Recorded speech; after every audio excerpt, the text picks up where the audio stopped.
무릎으로 하는 거예요. 큰일 납니다.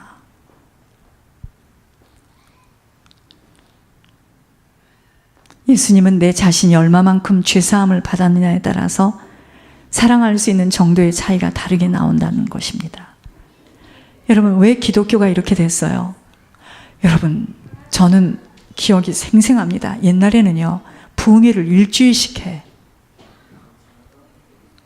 그래가지고 옛날엔 낮에 무슨 여자들이 막 일 가고 이런 사람 거의 없어요. 특별한 무슨 선생님이나 아침 새벽 예배, 점심, 그리고 어떤 때는 또 밥 먹고 오후에, 그리고 저녁 4번을 해요. 일주일을. 한 번 부흥회 일주일 한다 그러면 막 비상이 걸리죠. 요즘은 그런 거 별로 없습니다. 여러분, 기독교의 타락은요, 죄로부터 희미해짐으로 시작됐어요. 죄가 희미해졌어요. 하나님께서 하신 말씀이 하나님임을 머리로만 담고 얼마나 무서운 줄 몰라 마음대로 살다가 여기까지 온 것으로 곳곳에 지금 재앙이 끊어지지 않아요. 홍수, 폭풍, 불난리, 여러분 그냥 일어나는 거 아니에요. 재앙이에요, 재앙. 여러분, 북한이 기술이 좋아서 핵을 만들어냈다고 생각하십니까? 하나님의 허락하심으로 오직 주님만 바랄 수밖에 없도록 하신 남한에게 주신 하나님의 방법이에요. 지금 남한은 너무나 배가 부르잖아요. 살기가 편하다 못해서 종교다원주의가 판을 치고 육신의 정욕대로 막 살아가는 이때에 믿는 자들이 회개할 수 있는 근거를 주시는 하나님의 사랑이 미국의 핵, 북한의 핵입니다. 어디서부터 손을 써야 할지 모를 만큼 타락한 이때에 하나님이 저희들에게 강단을 통해서 끊임없이 경고하고 계십니다. 여러분, 세상 풍속을 버리라고 했습니다. 이 세상 풍속을 버리라고 했습니다. 제가 금요일 날 그렇게 갔다 오고 이제 자고 나면 힘들잖아요. 내가 토요일 날 나도 사람인지라 얼마나 쉬고 싶겠어요. 이런 생각이 갖고 있는 것 자체가 이게 타락이다. 가자 하고 내가 컴퓨터를 가지고 성경을 가지고 도서관을 가면서 이것을 끝날까지 해야 되는 거구나. 그렇죠. 그걸 끝날까지 해야죠.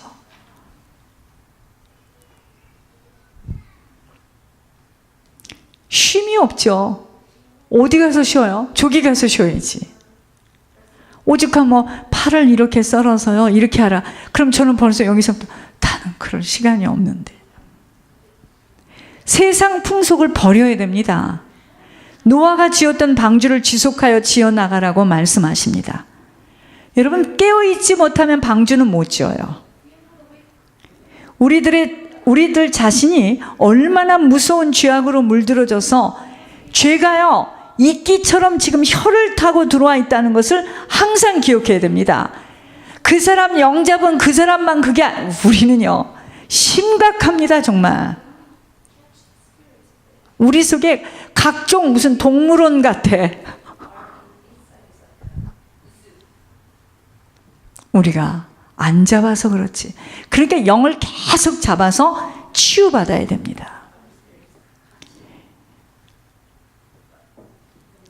오직 자복하고 회개하는 심령만으로 그 어느 것 하나에도 하나님 앞에서 생각하고 선택하고 오늘이라도 주님 부르시면 당황하지 않고 설 수 있도록, 주님이 딱 부르면 오늘이었구나 하고 딱 갈 수 있도록 세상과는 맞지 않는 자로 준비되어져야 합니다. 언제 부를지 몰라요. 몸이 쇠약해져서 부른다고 생각하면 큰일 납니다. 그렇지 않아요. 제가 항상 예물의 모든 비밀이 있다는 말씀이 무엇을 이야기하는 줄 깊이 깨달아져야 합니다. 창세기 15장 8절 9절에 집에 가서 다 찾아보세요. 하나님이 아브라함 보고 그랬습니다. 내가 너를 이 땅을 주려고 지금 불러냈다. 그걸 내가 어떻게 알아요? 하나님. 그러죠. 하나님이 나를 이 땅을 주신다는 거 어떻게 합니까? 그래? 뭐라 하죠? 나를 위하여 3년 된 암소와 3년 된 암염소와 3년 된 숫양과 산비둘기, 집비둘기를 가져와 예물입니다. 또 누가복음 5장 14절에 나병 걸린 환자가 그러는 거야. 주님, 주님이 원하시면 나를 깨끗게 하실 수 있어요.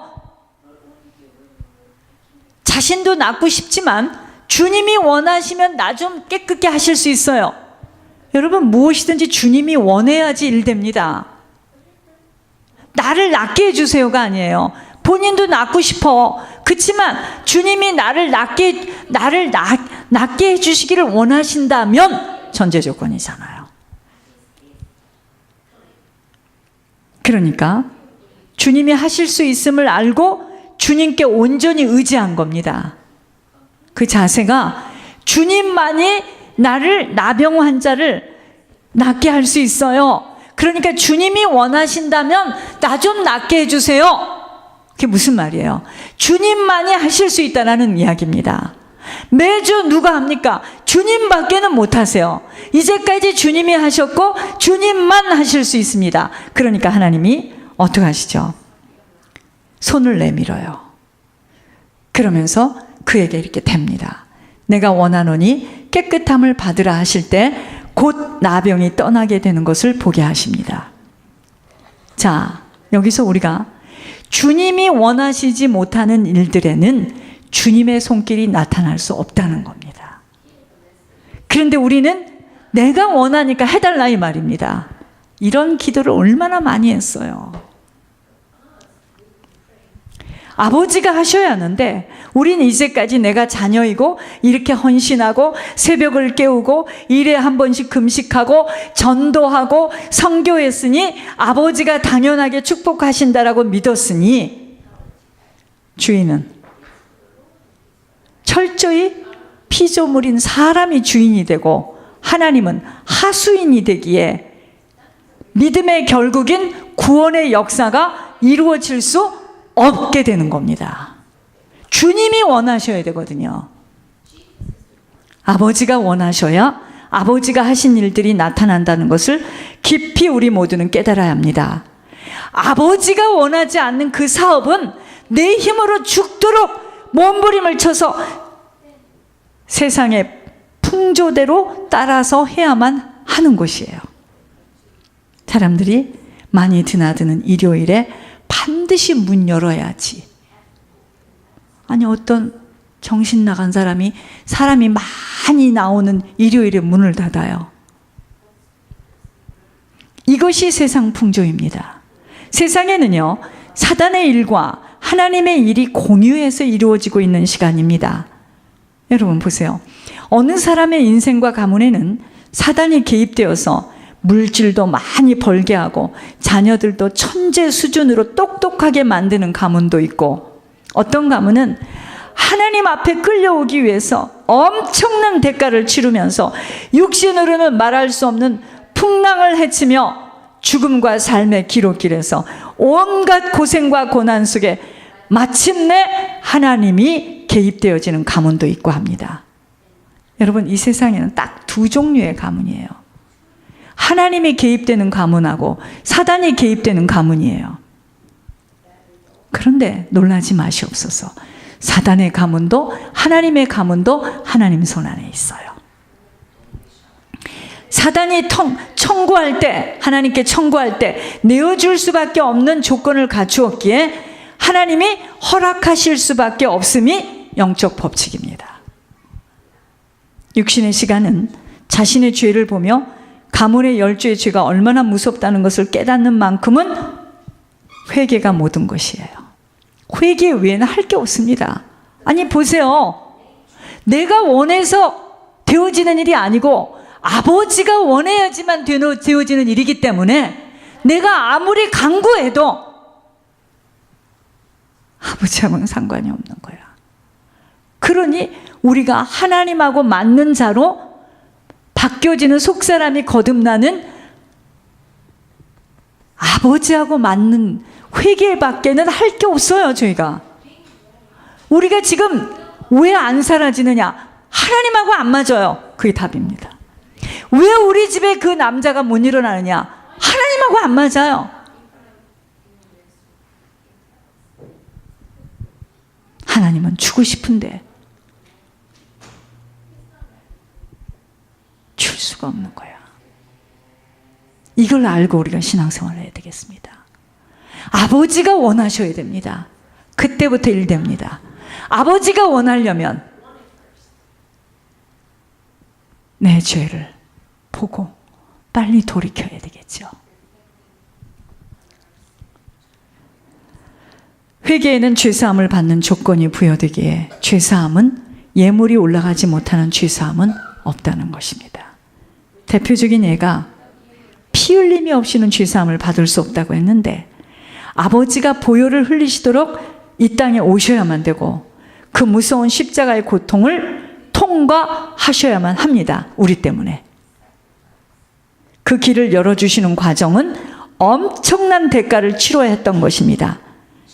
그런데 열어주셨는데 그 길을 각자가 걸어가는 만큼 어떠한 자는 천국으로 이어지고 아무리 열어줬어도 싫다, 싫어, 난 안 가. 본인이 걷지 못하는 생명길은 주님하고는 아무런 상관이 없어요. 주님이 보여주신 것처럼 죄가 사해지려면 예물이 올라가야 돼요. 그게 독생자 예수였습니다. 아버지의 육신의 죽음으로 보여주신 것처럼 우리들에게도 자신의 죄, 조상의 죄, 아버지에게 예물이 올라가야 한다는 놀라운 비밀입니다. 모든 것은 예물입니다. 예물의 비밀이 없이는 하나님 나라는 열려지지 못해요. 나의 영혼이 열려지지 못해서 귀로는 듣고 눈으로는 읽어대지만 아버지의 뜻은 영안이 열리지 못하면 깨달음을 얻기가 어려워요. 왠지 아세요? 감춰뒀기 때문이에요. 아무리 공부를 했어도 신앙생활을 5대 6대째 했어도 아버지가 감춘 것은 못 열어요. 당대에서 믿었어도 어린아이처럼 빨리빨리 순종하는 자는 팍팍 열어주십니다. 주님을 사랑한다고 고개는 아무리 끄덕거려도 아버지가 하신 말씀의 뜻만을 제대로 깨닫지 못하고 믿는 그 모든 것들은 맹종으로 열매만 맺지 못합니다. 자신이 얼마나 처참한 존재인 줄, 곧 깊은 불치병에 걸린 환자인 줄을 의식하고 깨닫는 만큼 누구를 찾겠습니까? 의원인 아버지 찾게 되잖아요. 그러면 나의 이 모든 것을 다 바쳐서라도 그 불치병 하나만을 고치려고 일평생을 투자하게 됨이 바로 먼저 그 나라와 그 의를 구하게 되면, 내 영혼이 잘 되면 이 모든 것을 더하여 주시는 육신의 일들이 강건케 되어진다는 것입니다. 왜 우리가 하나님 앞에 모든 것을 다 투자할 수 없는 줄 아세요? 알려드릴게요. 내가 불치병에 걸린 중환자임이 확인이 안 됐어 지금. 그래서 참 의원인 예수님만이 나의 불치병을 고칠 수 있다라는 참 의원이 예수님으로 지금 붙들려지지 못했기 때문에 주님 사랑한다는 말은 새빨간 거짓말입니다. 한계가 있는 이 세상의 삶 속에서 예수님 한 분만 사랑할 수 있는 시간이 너무나 적은데도 예수님이 아닌 사랑하는 많은 것들로 인하여 울고 웃고 있으면 바로 죄의 심각성을 못 보았기 때문이에요. 정말 우리들 자신의 열죄의 죄로 인한 자신들의 죄의 심각성을 아는, 곧 우리가 얼마나 무서운 불치병 환자인 줄만 분분초초 깨달아진다면 참 의원인 예수님밖에는 마음에 담을 게 없어요. 그 의사 선생님만 찾게 될 겁니다. 무슨 마음에 자식을 품고 무슨 마음에 누구를 품습니까? 속는 거지. 이 한 주간에 자신들의 열죄의 죄와 그 죄성으로 내려와 있는 자신들의 혀를 타고 들어와 있는 성품과 체질 속에 박혀 있는 죄를 점검해 보며 깊은 고뇌를 갖고 참 의원인 예수님만 바라고 예수님께 찾아가야 돼요. 내 병을 고칠 수 있는 예수님에게만 투자해야 됩니다. 아니, 약도 잘 못 짓는 그 병원에다 무엇 때문에 돈을 줘요? 그죠? 그래서 그렇게 된다면 예수님만 사랑하게 되겠죠. 죄를 못 보는 거야, 우리가 지금. 우리가 상당히 괜찮은 사람인 줄 알아요. 절대로 아닙니다. 곰팡나고 형편없고 살인자요, 간음자요, 창녀요, 도둑놈의 간질 환자입니다, 저희들이. 이럴 때 우리는 나의 심각성을 깨닫는 만큼 이건 진짜 세상에 무엇으로도 이건 고칠 수가 없구나. 그게 불치병이에요. 그런데 저 예수님은 이 병을 고칠 수 있대더라 해서 그 예수님께 내 모든 것을 다 투자하고 예수님만 찾아가는 거야. 예수님